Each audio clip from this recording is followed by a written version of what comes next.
Hi guys. Hello बच्चों party. कैसे हो आप सब लोग?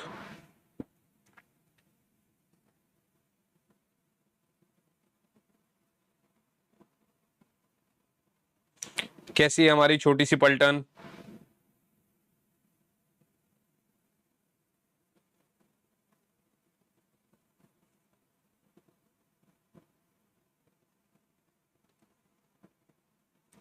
आई होप सभी बच्चे काफी अच्छे होंगे। मेरी आवाज आ रही होगी सब लोग के पास?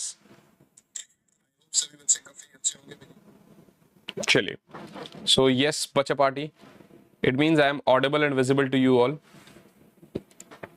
माय डियर स्टूडेंट्स, मैं विनोद कुमार बहल आप सभी बच्चों का हमारे इस लेक्चर में एक बार फिर से स्वागत करता हूं। वेलकम और welcome back to this session. तो इसके अंदर हम क्या करने वाले हैं मैं आपको बता देता हूं। जैसे आपने देखा होगा यार, ये हमारा एक 30 डेज का क्रैश कोर्स चल रहा है।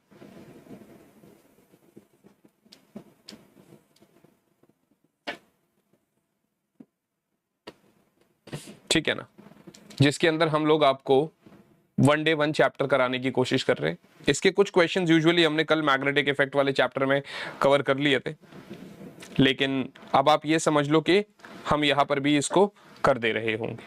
सो my dear students, magnetism and matter बहुत छोटा सा चैप्टर है, इससे बहुत सारे क्वेश्चंस नहीं आए, लेकिन हाँ इनके जो टॉपिक्स है मैंने सोचा क्यों ना ये सारे टॉपिक्स आप लोगों को समझा दिए जाए बहुत अच्छे से, है ना। I hope that will be fine with you. ठीक है ना, एक बारी मैं जरा ग्रुप में ये डाल देता हूं।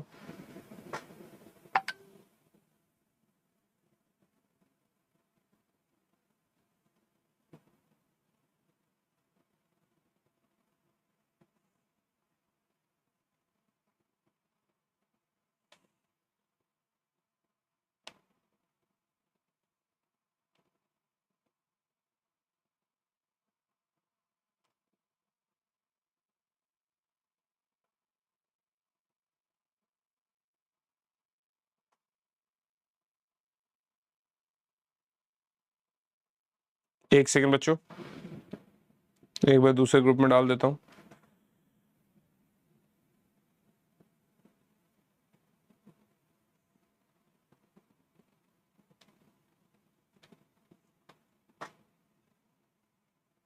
चलिए, तो यार इसके अंदर आपको देखो क्या क्या टॉपिक्स। हेलो ईशा बच्चा, हेलो बेटा, hello hello.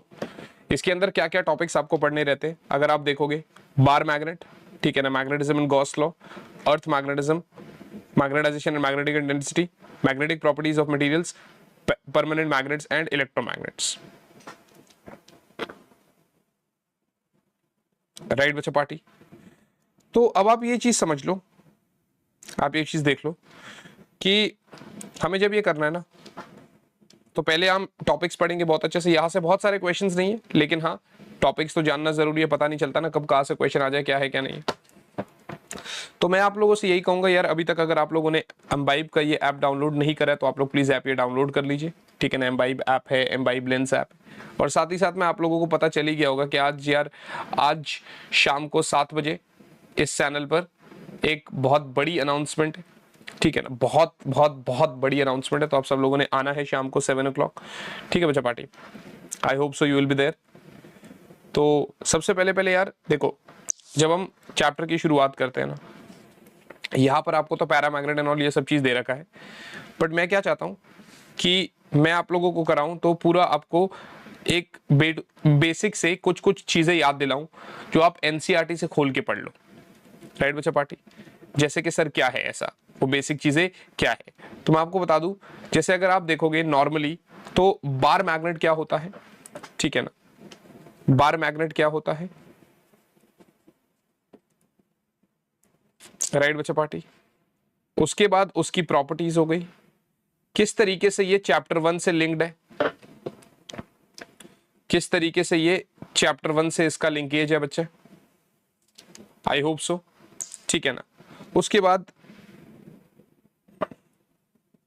Sir please basic से करना किस चैप्टर के? ईशा बेटा समझ नहीं आया मुझे, आप क्या पूछ रहे हो? दोबारा पूछोगे एक बार?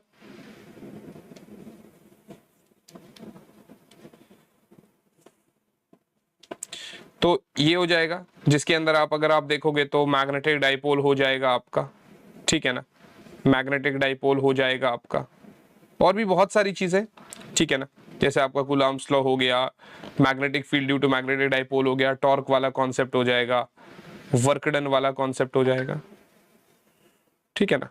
ऐसे करके ये बहुत सारी चीजें जो आपको पढ़नी रहेगी। फिर उसके बाद ये चीज आ जाता है यहाँ पर, that this is like your paramagnet, ठीक है ना, मतलब मैग्नेटिक मटेरियल्स, डायमैग्नेट, फेरोमैग्नेट, उसके बाद हमारे पास ये सारी चीजें आ जाती है। फिर उसके बाद कुछ टर्मिनोलॉजीज है, ठीक है ना, जैसे आपका MH ये सब क्या होता है, किस तरीके से होता है, ये सब चीज हम टर्मिनोलॉजीज भी पढ़ रहे होंगे, राइट बच्चा पार्टी।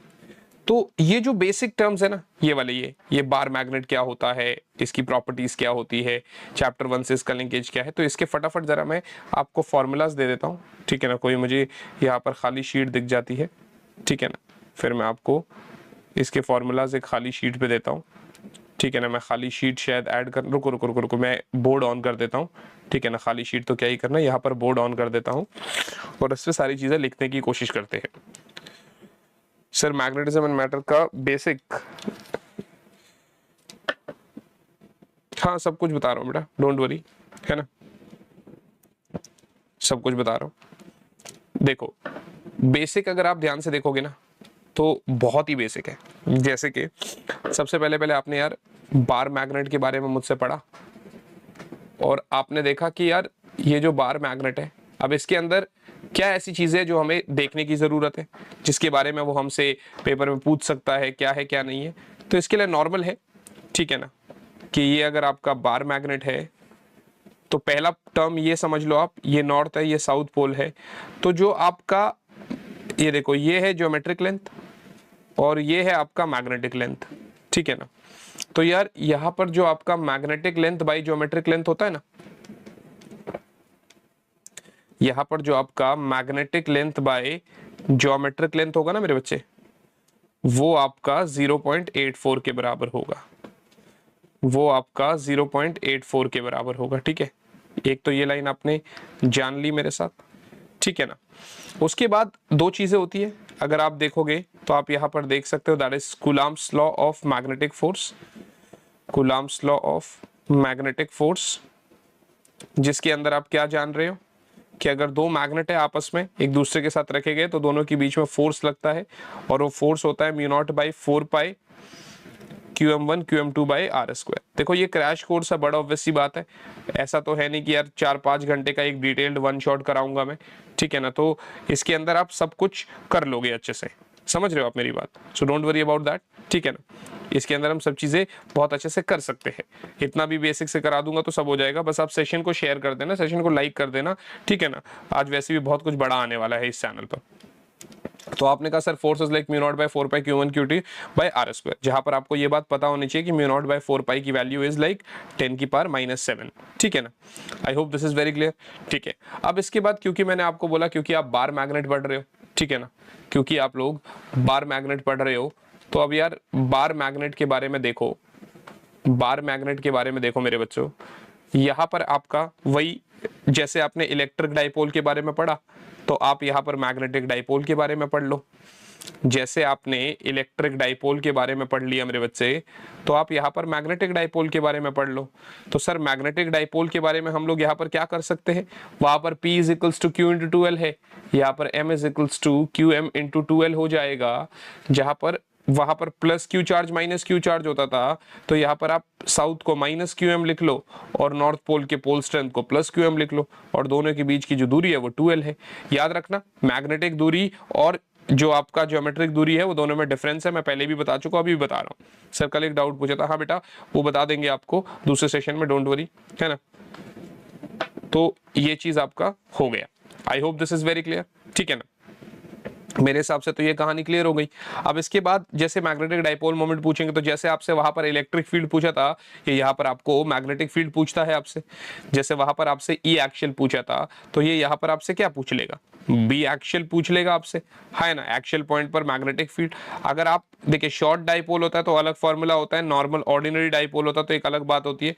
तो नॉर्मल डाइपोल है तो ये वाला फॉर्मूला आप यूज करेंगे, ठीक है ना, और वहीं पर बी एक्शियल आप यूज तो करेंगे, बट अगर डाइपोल शॉर्ट है मेरे बच्चे, अगर शॉर्ट डाइपोल की बात हो रही है, then it is like mu not by 4 pi 2m by R cube. I hope this is very clear, ठीक है ना। ये आपका डाइपोल का बिल्कुल पहला फॉर्मूला है, समझ में आ रहा है बच्चों, समझ में आ रहा है मेरे बच्चों, ये आप लोगों का डाइपोल का बिल्कुल पहला फॉर्मूला है, ठीक है ना। उसके बाद दूसरे फॉर्मूले की अगर हम बात करते हैं बच्चे, तो दूसरा फॉर्मूला आपका बी इक्वेटोरियल, बी इक्वेटोरियल बच्चे। अब अगर मैं डाइपोल में इक्वेटोरियल फॉर्मूले की बात करूं तो इसके अंदर मेरा क्या हो जाएगा, जैसे इलेक्ट्रिक फील्ड में हुआ करता था वही same mu not by 4 pi m by R square plus L square की पावर 3/2, सही है बच्चे।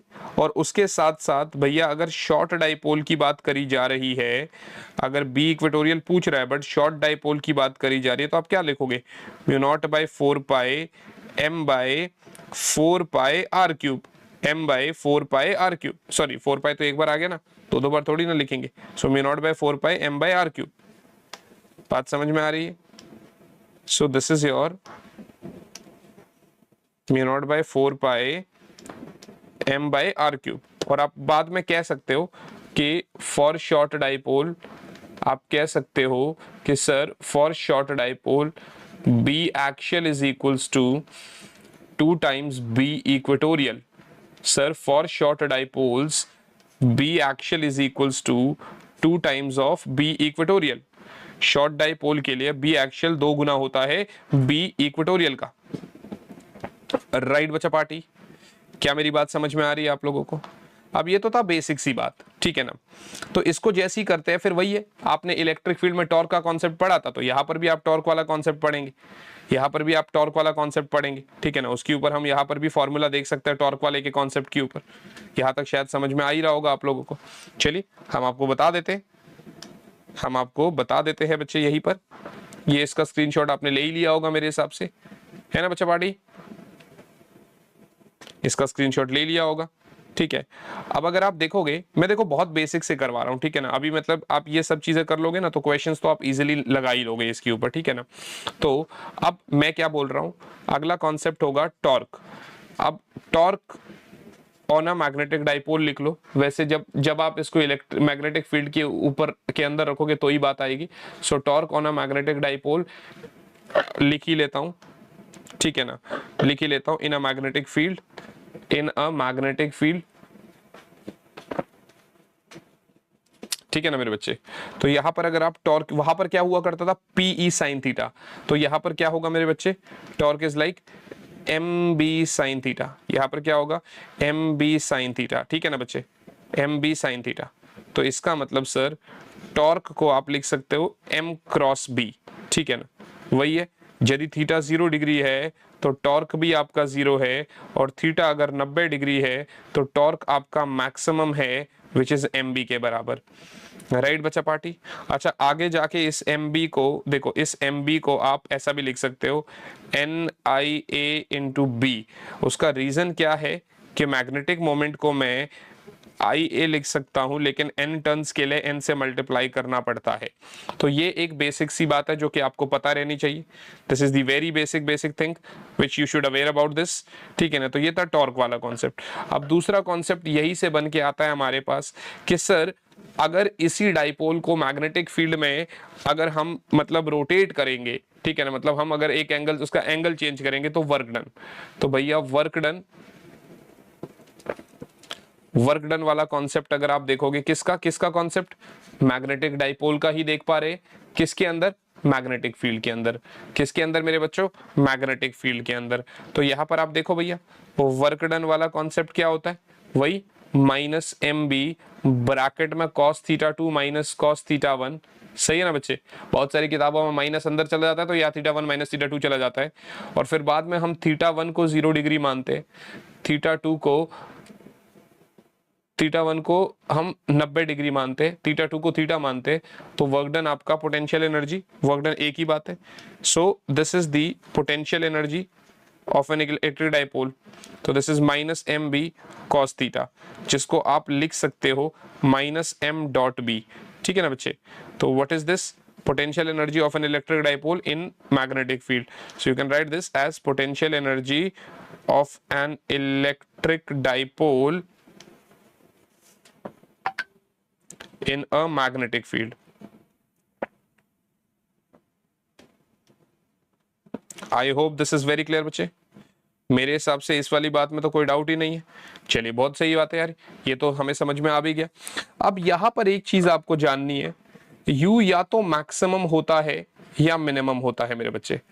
U या तो मैक्सिमम होता है, अच्छा मिनिमम कब होता है? जब थीटा आपका 0 डिग्री होता है तो U इज लाइक -mb, ये मिनिमम होगा। और थीटा यदि 180 डिग्री होगा तो U आपका +mb हो जाएगा मैक्सिमम। ये जो मिनिमम होता है ना, इस केस में स्टेबल इक्विलिब्रियम वाली कहानी होती है मेरे बच्चे। क्या होती है? स्टेबल। और मैक्सिमम वाले केस में अनस्टेबल इक्विलिब्रियम वाली कहानी होती है। मैक्सिमम वाले केस में अनस्टेबल इक्विलिब्रियम वाली कहानी होती है। क्या मेरी बात समझ में आ रही है? मिनिमम वाले स्टेबल इक्विलिब्रियम और मैक्सिमम वाले केस में अनस्टेबल इक्विलिब्रियम वाली कहानी होती है। क्या मेरी बात समझ में आ रही है? क्या मेरी बात समझ में आ रही है? क्या यहां तक की कहानी क्लियर है भैया? तो ये बेसिक सी वो चीजें थी जो इस शीट में नहीं थी, ठीक है ना, जो मैंने आपको करा दिया। I hope this is very clear बच्चे। I hope this is very very very clear to you all. अब एक टर्म जिसके ऊपर क्वेश्चन अक्सर देखा गया है, ठीक है ना, जिसके ऊपर पिछले सालों में मैंने कल भी कुछ कुछ क्वेश्चंस कराए थे उससे रिलेटेड, बट जिसके ऊपर क्वेश्चन देखा जाता है वो आपको मैं पढ़ाता हूं, ठीक है ना, यहाँ पर उसको मैं कराता हूं आपको। यहाँ पर यहां तक स्क्रीनशॉट ले लिया क्या आप लोगों ने बच्चों? मुझे एक बार सब लोग थम्स अप कर देंगे, बताइए जरा।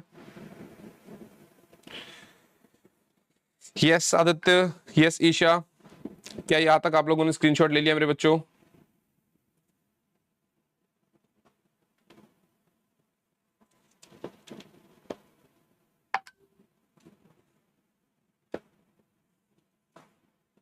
ठीक है, तो फिर आगे बढ़ते हैं बच्चे, आगे बढ़ते हैं। अब ये जो टॉपिक है ना, ये इंपॉर्टेंट लगता है मुझे। This is current loop as a magnetic dipole.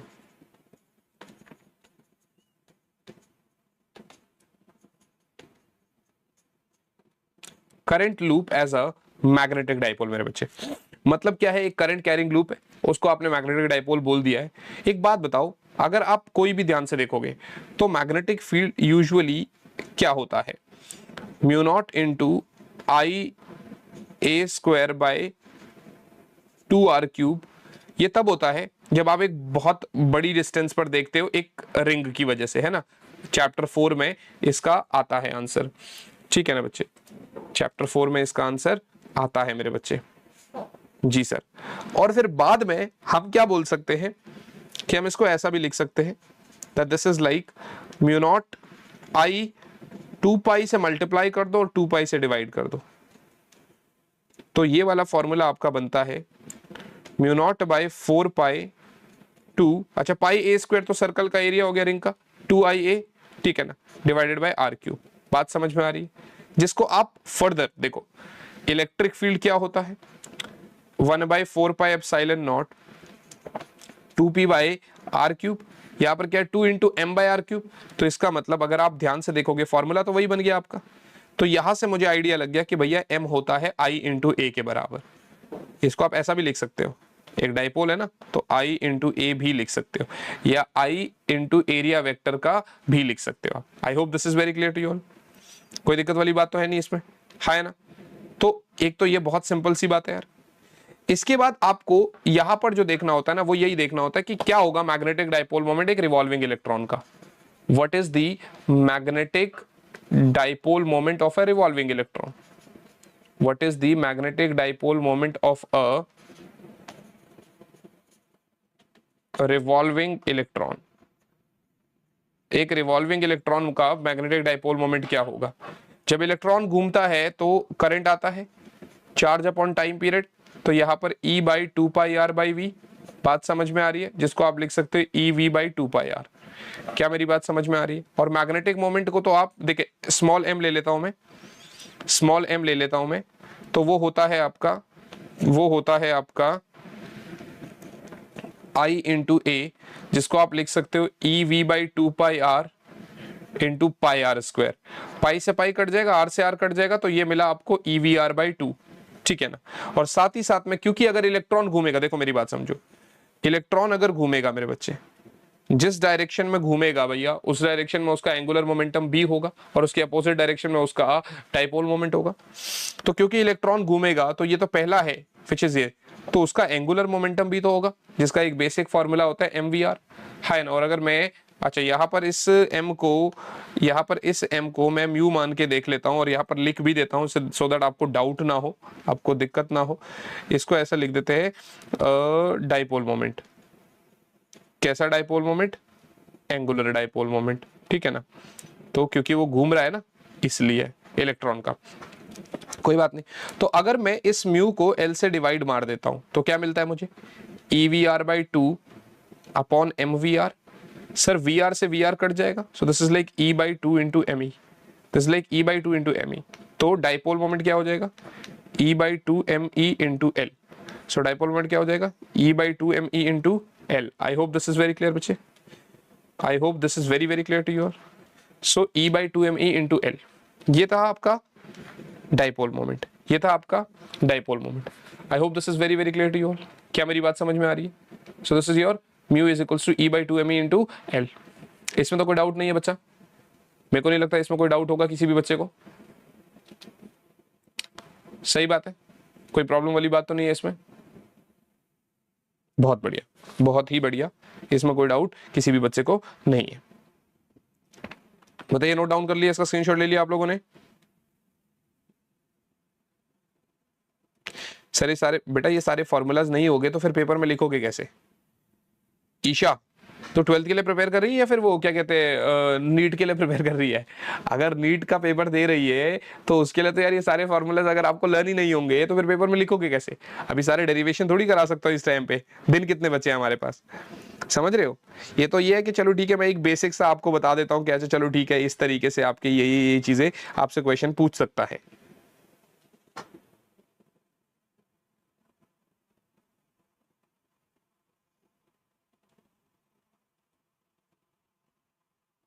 हाँ जी,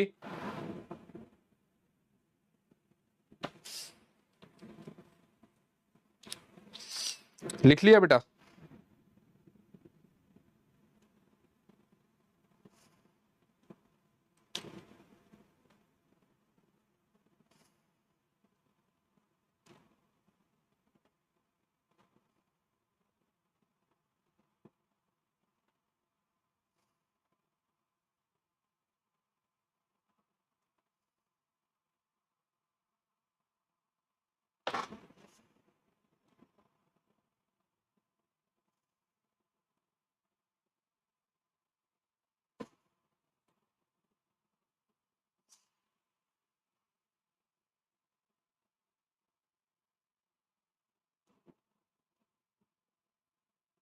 आई होप सो। अब देखो यहां से ना बहुत सारी चीज डिलीटेड भी है, नई एनसीईआरटी में जो चीज नहीं है वो आपका पेपर में नहीं आएगा, है ना? ठीक है ना, अगर आप ध्यान से देखोगे बिल्कुल।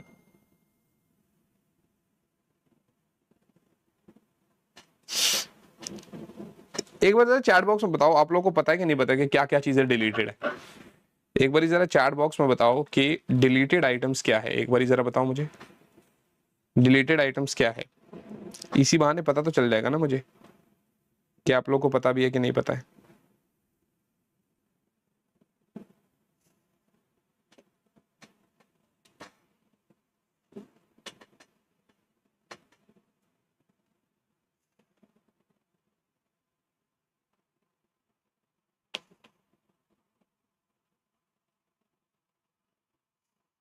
चलो तो भैया जो अर्थ मैग्नेटिज्म का है ना बच्चे, तो सर अर्थ मैग्नेटिज्म जो है ना वो आपका डिलीटेड है।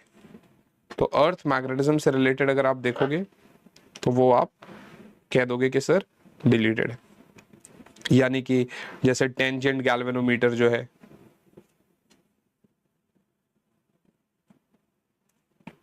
उसके बाद अगर आप तीसरी चीज में देखोगे तो आपका देखो अर्थ मैग्नेटिज्म हो गया, टेंजेंट गैल्वेनोमीटर हो गया, परमानेंट मैग्नेट्स हो गए, ये सब अब नहीं आएंगे।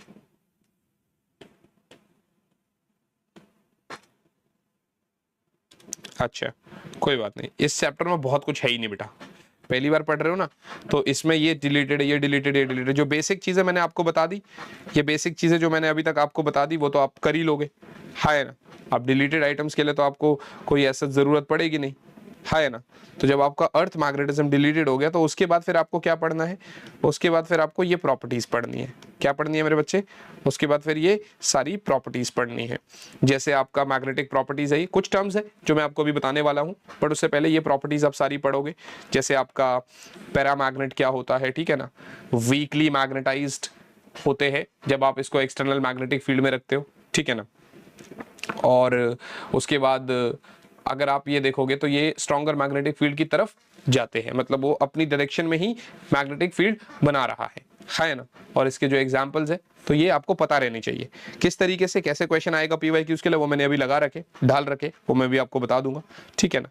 उसके बाद अगर आप डायमैग्नेटिक सब्सटेंस की बात करोगे या डायमैग्नेटिक मटेरियल की बात करोगे तो यहाँ से आपको दिख जाएगा ये है स्ट्रॉन्गर से वीकर पार्ट की तरफ, मतलब वीकली रिपेल्ड होते हैं, ठीक है ना। वो वाली वीकली इन द डायरेक्शन था, ये अपोजिट डायरेक्शन में हो जाता है, ठीक है ना।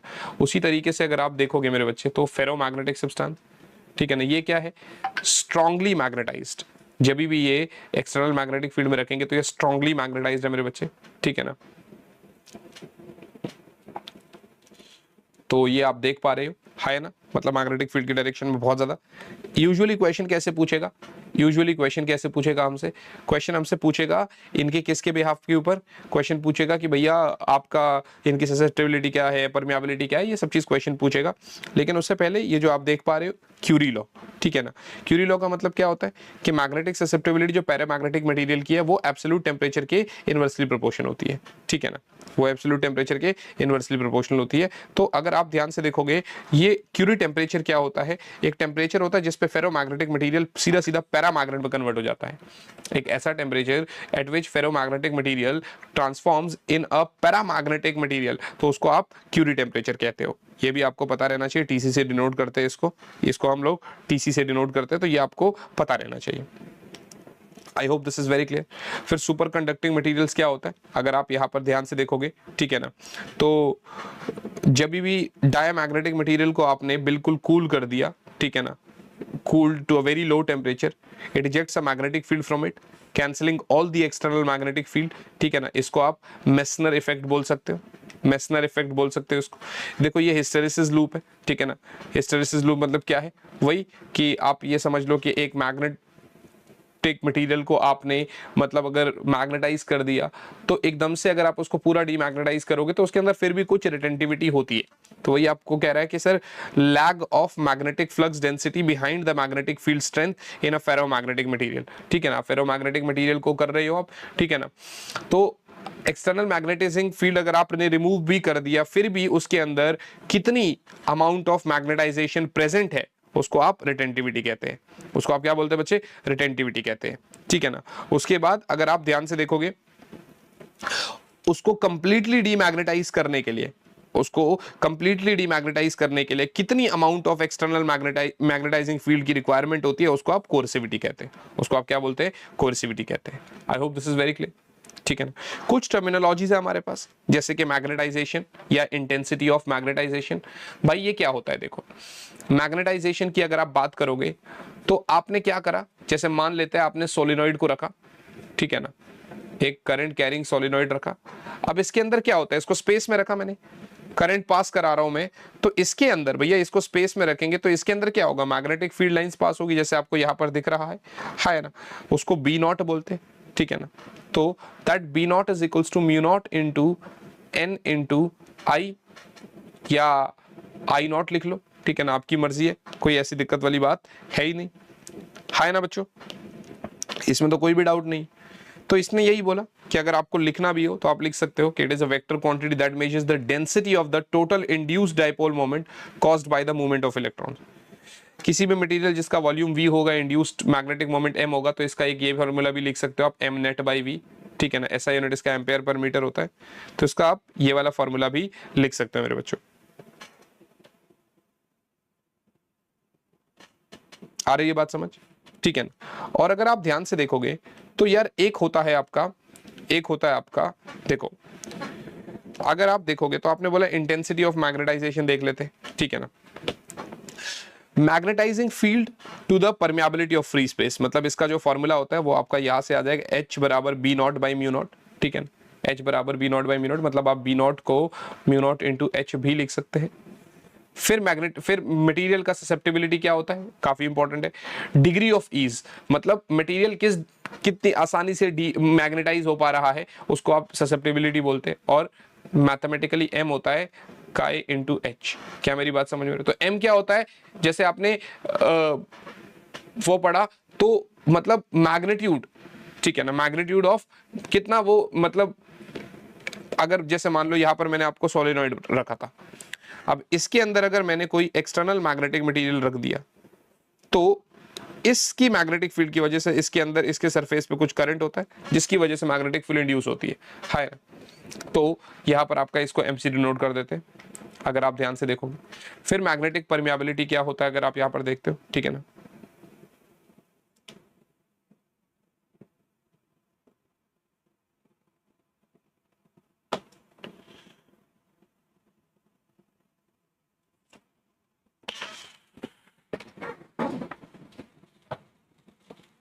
एक सेकंड होल्ड करना बच्चों।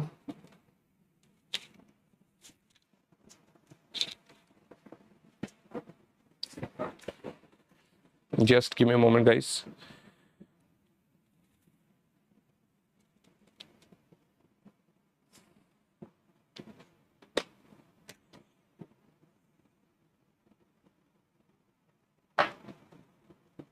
हाँ अब ठीक है।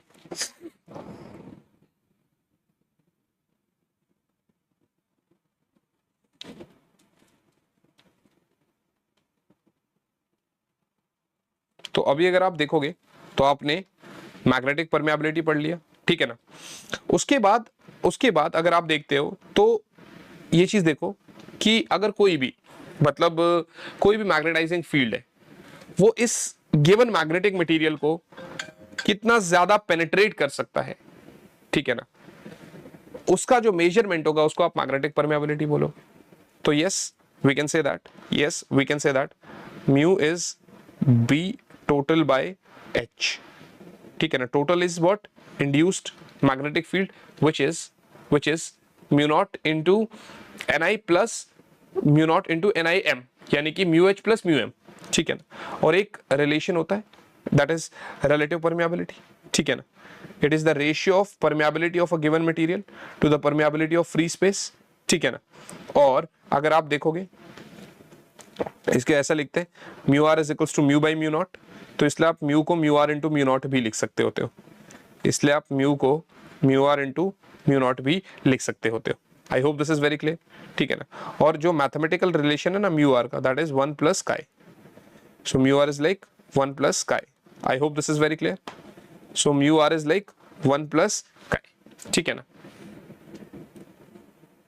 ये चीज समझ में आ गया आपको, इसमें तो कोई डाउट है ही नहीं। ये भी चीज हो गया आपका।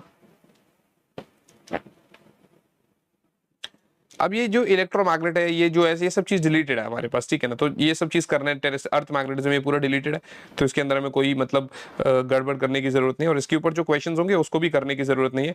हमें वो क्वेश्चंस करने चाहिए जो क्वेश्चन, जैसे अभी आप देखो ये चीज देखो, इसका आंसर निकालने की कोशिश करो। The magnetic susceptibility is negative for, तो ससेप्टिबिलिटी नेगेटिव किसके लिए होती है, ससेप्टिबिलिटी नेगेटिव किसके लिए होती है। सॉरी सर, क्लास रिवाइज करते हुए लेट हुआ, सो कोई बात नहीं यार। कौन सी क्लास रिवाइज कर रहा था? तो भाई ससेप्टिबिलिटी नेगेटिव किसके लिए होती है, नेगेटिव किसके लिए होती है? अगर आप देखोगे तो ससेप्टिबिलिटी नेगेटिव जो होती है ना वो आपका डायमैग्नेटिक मटेरियल के लिए नेगेटिव होती है, क्योंकि वही जो है ना वो weekly repelled by magnetic field है। डायमैग्नेटिक मटेरियल जो है वो weekly repelled by magnetic field है। क्या मेरी बात समझ में आ रही? वो क्या है? Weakly repelled by magnetic field है। I hope this is very clear बच्चा।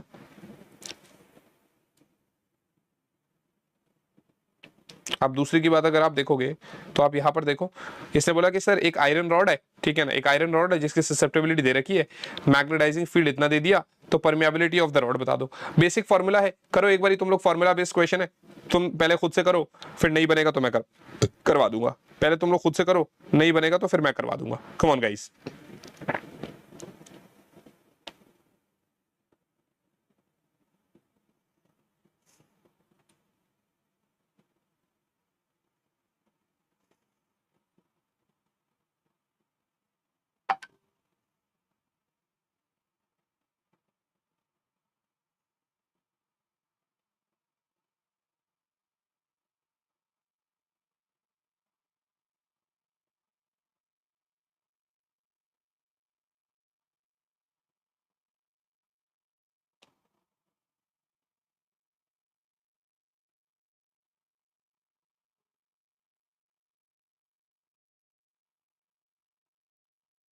हो रहा है कुछ?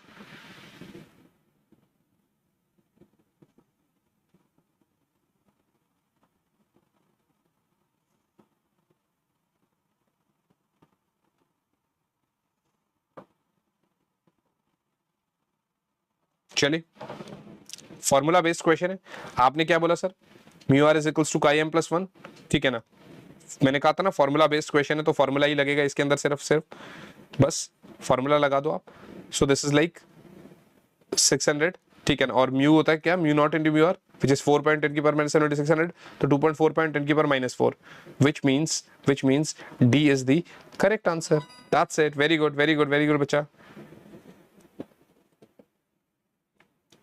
कोई बात नहीं बच्चा, ठीक है, बहुत बढ़िया। देखो नेक्स्ट क्वेश्चन अगर आप देख पा रहे हो क्या बोल रहा है, a long solenoid of radius 1 mm has 100 turns per millimeter.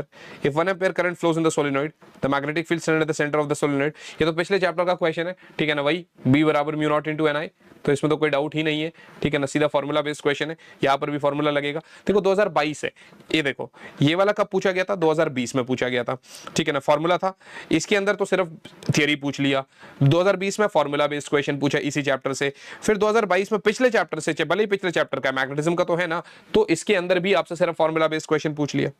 बताओ, अब ये फॉर्मूला अगर आपको नहीं याद होता तो आप किस तरीके से कर पाते? आप नहीं कर पाते, आपका गलत हो जाता फिर आंसर। समझ रहे हो? समझ रहे हो बच्चे? उसके बाद आप देखो, ये तो मैंने कल करा दिया था आपको, ये आप यस्टरडे वाली क्लास से कर सकते हो, ठीक है ना? ये यस्टरडे वाली क्लास से हम कर सकते हैं, ठीक है ना? यस्टरडे क्लास में ये कल करा दिया था मैंने, तो शायद रिपीट डाल दिया होगा एडिटर साहब ने, कोई बात नहीं। ये देखो, ये अच्छा क्वेश्चन है। क्या बोल रहा है? Bar magnet is hung by a thin cotton thread in a uniform horizontal magnetic field, uniform horizontal magnetic field में और इक्विलिब्रियम स्टेट में। इक्विलिब्रियम स्टेट का मतलब मैंने आपको बताया था कि अभी फिलहाल थीटा 0 डिग्री है, थीटा 1, ठीक है ना? इसको 60 डिग्री से रोटेट करना है, मतलब थीटा 2 को 60 डिग्री बनाना है, तो कुछ वर्क डन W हो गया, कुछ W वर्क डन हो गया।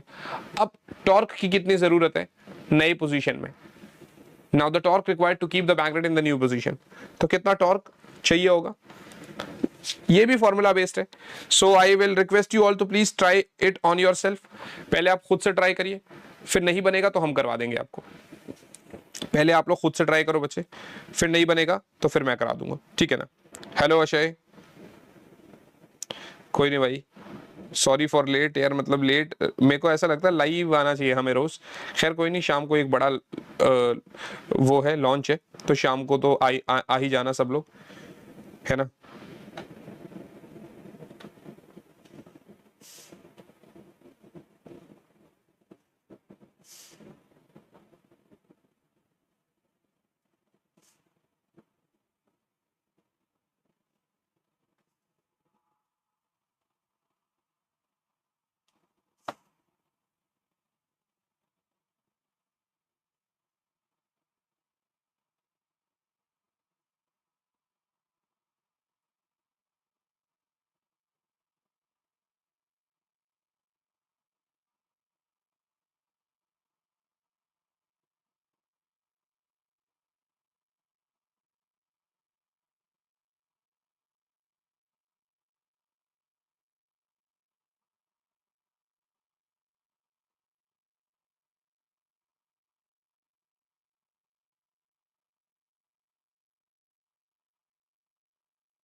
हो रहा है ये?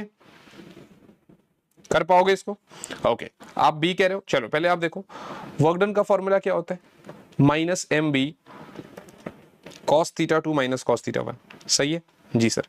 तो इसका मतलब सर माइनस एम बी इधर आपका cos 60 माइनस cos 0, सही है।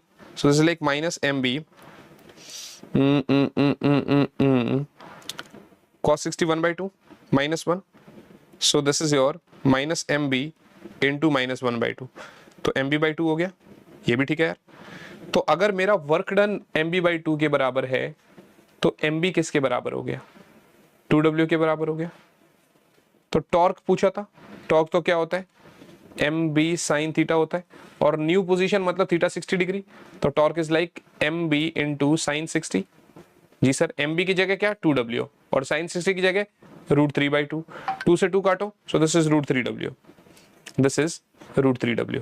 I hope this is very clear, I hope this is very very clear to all बच्चे। मेरे हिसाब से बात समझ में आ गई, इसमें तो कोई डाउट नहीं है बच्चा, इसमें तो कोई डाउट नहीं है बेटा। बेसिक सा क्वेश्चन था 2016 में, बेसिक फॉर्मूला पे आपसे क्वेश्चन पूछा, स्क्रीनशॉट ले लो फिर अगले सवाल की तरफ चलेंगे, स्क्रीनशॉट ले लो फिर अगले सवाल की तरफ चलेंगे।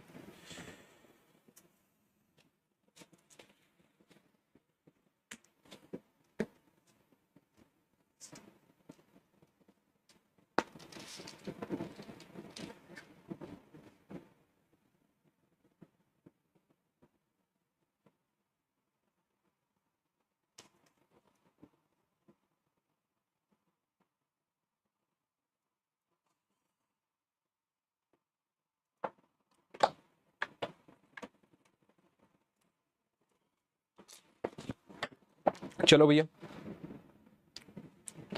कह रहे सर लॉन्ग सोलेनोइड है, ये भी आपका मतलब पिछला जो अभी देखो 2000, अभी देखो ये क्वेश्चन कब पूछा था, ये देखो ये क्वेश्चन आपसे कब पूछा, ये वाला 2022 में, ठीक है, म्यू नॉट एन आई वाला 2022 में पूछा। सेम क्वेश्चन 2020 में भी पूछा गया था, देखो फिर आप कैसे कहते हो कि रिपीट नहीं होता, ठीक है ना।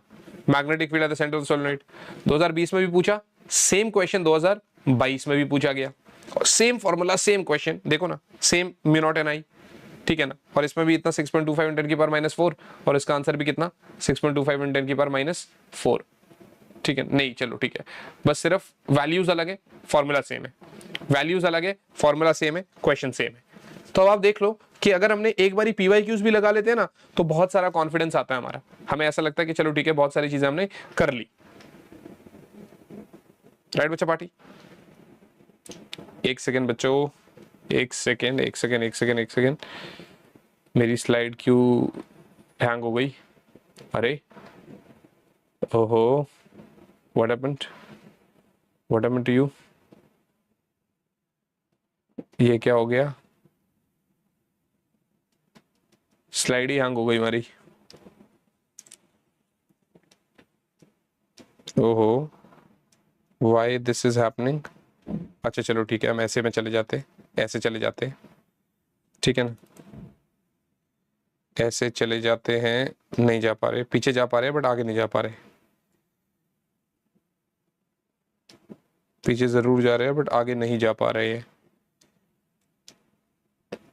एक मिनट देखता हूँ क्या प्रॉब्लम हो रही है।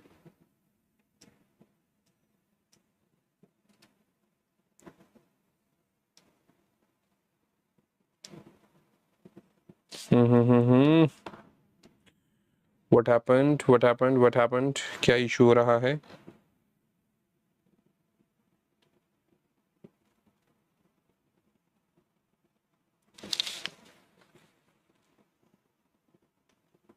लिख भी पा रहा हूँ, यहाँ पे स्लाइड दिख भी रही है बट आगे नहीं जा पा रहा हूँ।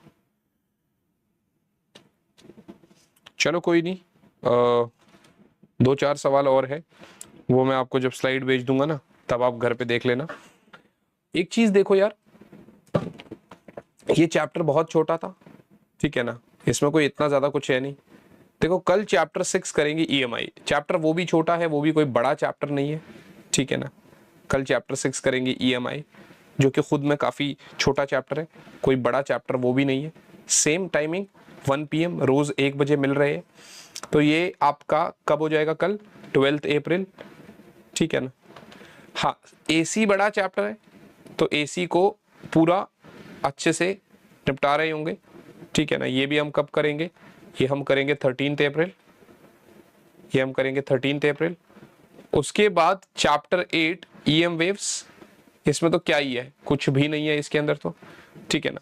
तो मैं एक काम करूंगा कि EM वेव्स के साथ ही कोशिश करूंगा ऑप्टिक्स उठा लूं। लेट्स सी, देखते हैं, ठीक है ना, देखते हैं हम कैसे कैसे क्या करेंगे। तो आपका ये चीज़ ऐसा हो गया, ठीक है ना। तो अब ये आपका जो EM वेव्स है, ठीक है ना, ये 14 अप्रैल वैसे मैं अभी मान के चल रहा हूँ, देख लेंगे। दिस इज योर फ्राइडे, ठीक है ना, this is your Saturday and this is your Sunday. Got it guys, ठीक है ना। क्या मेरी बात समझ में आ रही है आप लोग को? आई hope this is very clear. तो मेरे हिसाब से अब बस घर पे आप लोगों ने रिवाइज करना है, ठीक है ना। देखो, अगर हम दिन की बात करें तो हमारे पास कितने दिन रह गए हैं? हमारे पास मुश्किल से मुश्किल आज आपका 11 अप्रैल हो गया, तो मैं 21 दिन मान लूं मैक्सिमम। आप कहोगे सर अब ऐसे 19 तो इस 20 तो इस महीने में है, फिर 5, ऐसा नहीं होता। तो आप 21 दिन मैक्सिमम मान सकते हैं, ठीक है। 21 days maximum we are left with. और अगर मेरी सिलेबस की बात करोगे तो मैंने आज से करीब 9 दिन पहले शुरू करा था, 8 दिन पहले, और हम अभी तक चैप्टर 1, 2, 3, 4, 5 ये कर चुके हैं 12th के, ठीक है ना। उसके बाद 11, 12, 13, 14 ये कर चुके हैं।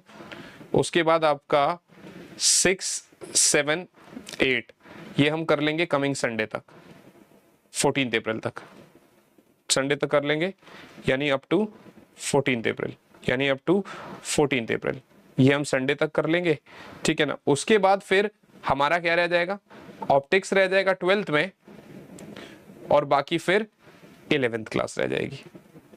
जो हम पर डे पर चैप्टर को निपटा रहे हैं तो हम कर ही रहे होंगे, तो आपको उसमें कोई ऐसा घबराने वाली बात नहीं है, कोई आपको कुछ कहने वाली बात इसमें आती नहीं है। गॉट इट बच्चा पार्टी? तो इसमें ऐसा कोई दिक्कत वाली बात नहीं है। तो यहाँ तक तो हमने कर ही लिया। अब कल 1 बजे मुलाकात करेंगे EMI के साथ। तो अब बहुत सारे बच्चों का, फिर हर क्लास में बताया, बहुत सारे बच्चों का डाउट है कि सर आप जो पढ़ा रहे हो वो ठीक है, लेकिन इसके साथ साथ होमवर्क में क्या क्वेश्चंस करें। तो मैं यही कहूंगा, देखो नीट के अगर PYQs मैंने लगवा दिया आपसे, तो आप JEE मेंस के PYQs कर लो। भैया नीट के PYQs मैंने आपसे लगवा दिए, तो आप JEE मेंस के PYQs कर लो बच्चे। क्या मेरी बात समझ में आ रही है? उससे क्या होगा, आपका कॉन्फिडेंस बिल्ड होगा ना, और तो क्या ही करना है हमें, उससे आपका पूरा का पूरा कॉन्फिडेंस बिल्ड होगा।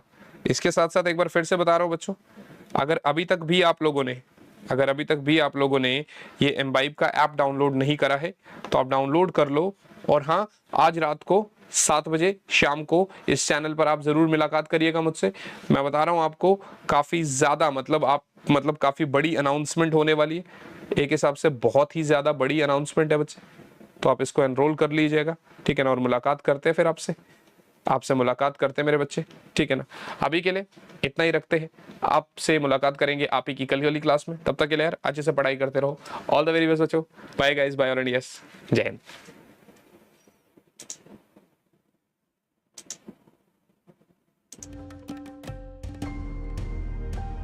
Keep imbibing.